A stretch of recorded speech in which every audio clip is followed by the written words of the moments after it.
అందరికీ మరణాత మరణాత మరణాత.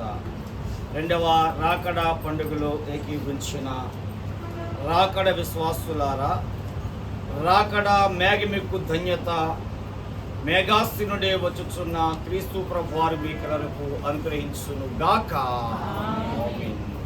మరణాతాయనగా మన ప్రభువు మరలా వచ్చుట, మరణాతాయనగా మన ప్రభువు మరలా వచ్చుట. దీనింతరచుగా సాయమున వాడు నరులు ధన్యులు. యేసు ప్రభువు వచ్చుచున్నారిదిగో వినరండి. దేశీయులారా, ఈ దినము ఈ రాకడ పండుగలో పరిశుద్ధ గ్రంథములో నుండి పరిశుద్ధుడు మార్కు రాసిన సువార్త 10వ అధ్యాయము 17వ వచనములో వారసత్వము అనే ఒక మాట మనకు కనబడుతుంది. ఆయన బయలుదేరి మార్గమును పోవచ్చుండగా ఒకడు పరిగెత్తుకుని వచ్చి ఆయన ఎదుట మోకాళ్ళుని, సద్బోధకుడా, నిత్య జీవమునకు వారసుడనగుటకు నేనేమి చేయుదునని ఆయనను అడిగాను. ఈ మాటలో వారసత్వము అనేది కనబడుతుంది. స్నేహితులారా, వారసత్వము అనగా మనకు తెలుసు, తండ్రి నుండి తన బిడ్డలకు సంక్రమించేది. తండ్రి యొక్క ఆస్తికి వారి బిడ్డలు వారసులుగా ఈ లోకము పరిగణిస్తూ ఉంది.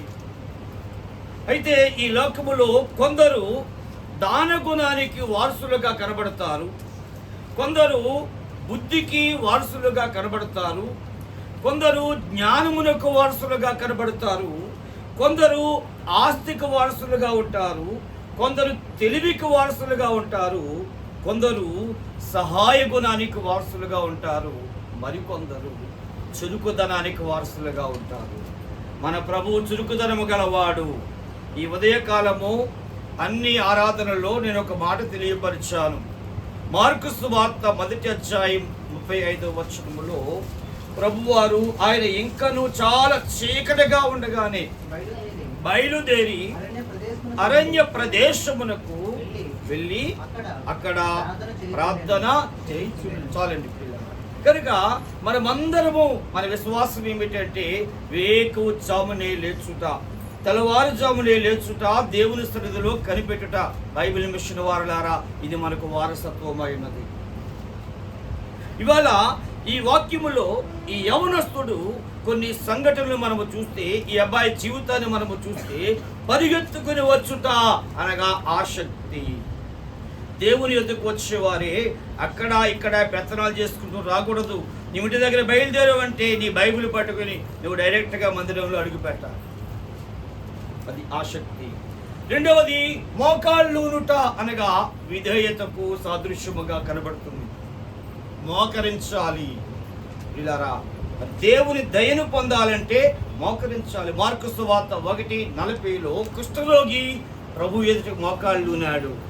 స్వస్థపడ్డాడా లేదా? మా చెప్పండి, బాగుపడ్డాడా లేదా? దేవుడు బాగు చేస్తాడు.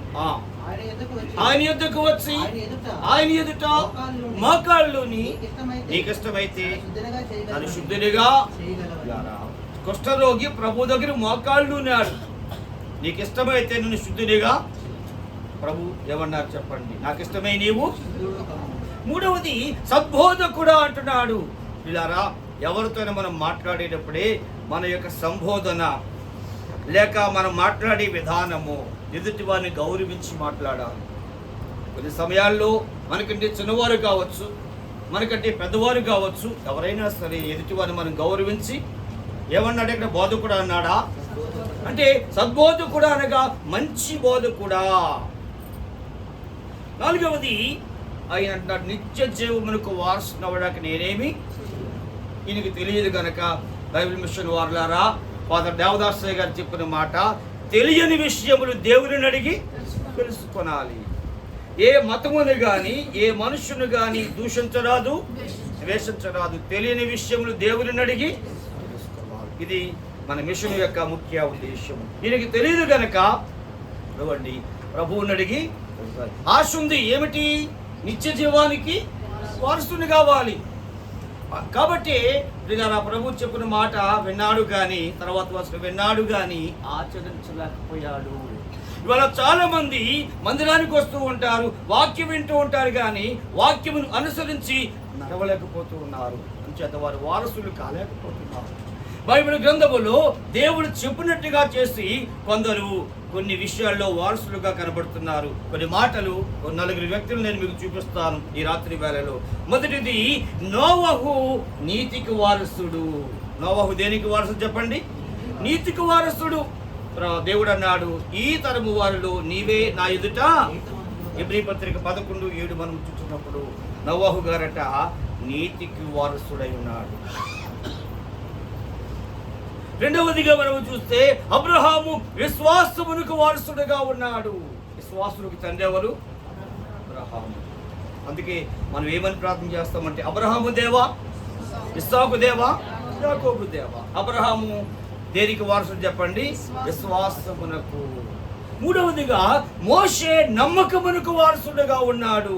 సంఖ్యాకాండం 12:7 దేవుడు అంటున్నాడు, అతడు నా ఇల్లంతటిలోను.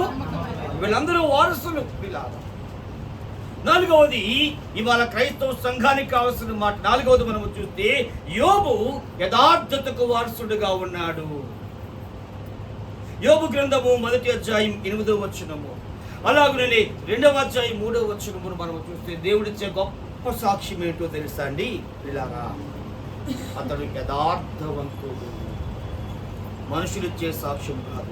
ఈ నలుగురు వ్యక్తుల విషయంలో మనము చూస్తే నోవహు కొరకు సాక్ష్యం ఇచ్చింది దేవుడే, అబ్రహాము కొరకు సాక్ష్యం ఇచ్చింది దేవుడే, మోషే కొరకు సాక్ష్యం ఇచ్చింది దేవుడే, యోబు కొరకు సాక్ష్యం ఇచ్చింది దేవుడే. మరి నీవే సాక్ష్యము కలిగి ఉన్నావు?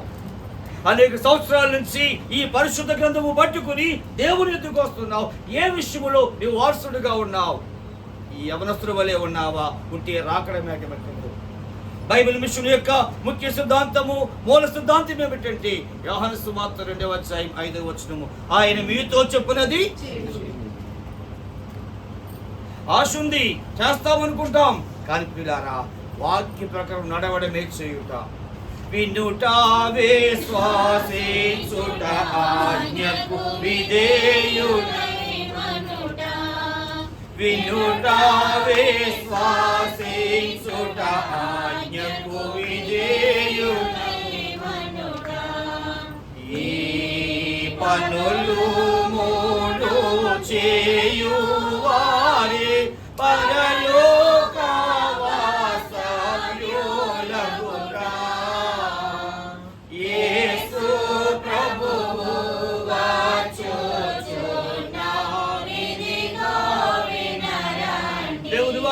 అనేక సంవత్సరాల నుంచి వింటున్నాం. దేవుని వాక్యం నిజమని నమ్ముతున్నాం, కానీ వాక్య ప్రకారం నడవగలుగుతున్నామంటే ఈ లోకంలో అనేక చిక్కులు, అనేక ఇబ్బందులు, అనేక బహుమాటములు ఏం చేస్తున్నాయంటే వాక్య ప్రకారము మనం నడవనివ్వటం లేదు. కనుక దేవుని పిల్లలారా, ఈ రాకడ పండుగలో ఏకీపించిన వారులారా వాక్య ప్రకారం నడవడానికి ప్రయత్నం చేద్దాం. ఎవరైతే వాక్య ప్రకారం నడుస్తారో వారే మేఘమెక్కగలరు. కనుక మనము మరి ఈ యవనస్తుల వలె వెనక్కి వెళ్ళేవారుగా కాకుండా దేవుడిచ్చిన సాక్ష్యాన్ని బట్టి నోవహు వలె, అబ్రహాము వలె, ప్రియులారా మోషే వలె, యోబు వలె మన వారసుల వేయండి. రెండవ రాకడ మేఘమెక్కే ధన్యత దేవాది దేవుడు మీకలకు అనుగ్రహించును గాక. ఆమేన్. మరణాత మరణాత అందరికీ మరణాత.